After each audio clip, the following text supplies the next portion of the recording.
Hi, this is Kerry Artek with Wicked Stocks, bringing you the daily Tesla report for Tuesday, November 29th, 2022. Before I jump into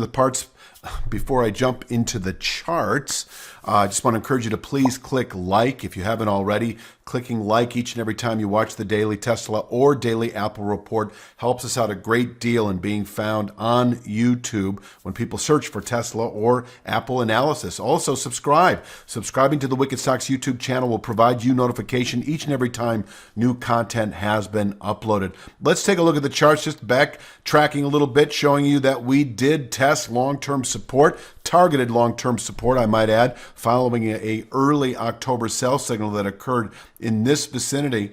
The 168.70 to 176.81 band of channel support, able to absorb selling through the first quarter. And from here, we can rally nicely. This is a big zone of support that was tested last week. A bit of a slight head fake that occurred a week ago on a Monday when we closed below this area on the daily chart. But at the time, I stressed we need another day to see if this market gaps lower and continues south the following day. It did not. And in fact, we closed right at that channel structure and gapped away the following day. And we've been holding our own ever since. So this 168.70 to 176.81 region represents long-term support, able to contain selling through the first quarter. And from here, we can recover nicely into the 260s perhaps over the coming several months. But don't want to get too far ahead of myself here. Let's take a look at let's see here. Well, this is a good image here of the same area. Now, these are the same levels, but on the daily chart.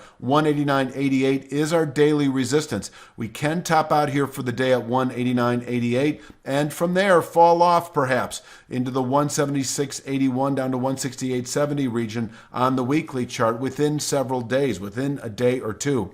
Closing above 189.88 would, however, signal 3 to 5 days at the very most bullish continuation up to 209.88. 209.88 is this long-term, 2-month basically channel top. And it is a long-term speed line coming off that August high against the more recent November low. These are in very close proximity to each other. I like when that happens.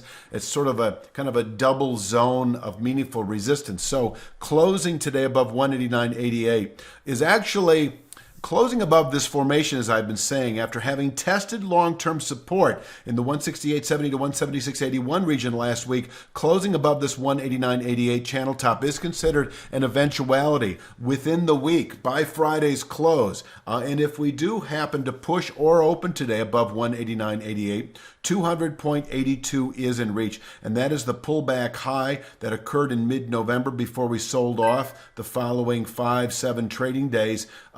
200.82.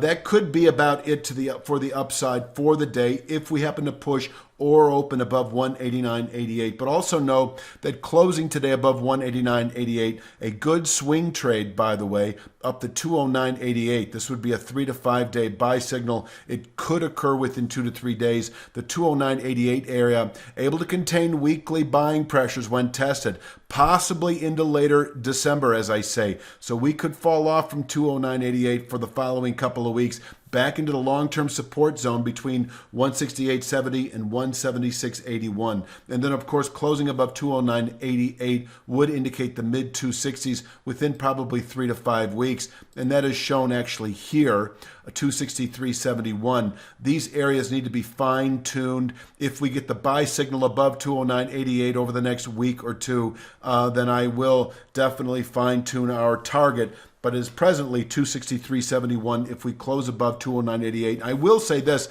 the reason I keep saving this formation, this chart basically, is to illustrate and underscore that holding above this long-term support zone on the weekly chart between 168.70 and 176.81 will keep 263.71 in reach over the next 3 to 5 months or so. And if we were to close above 209.88, once again, we could actually reach the mid-260s within about 3 to 5 weeks.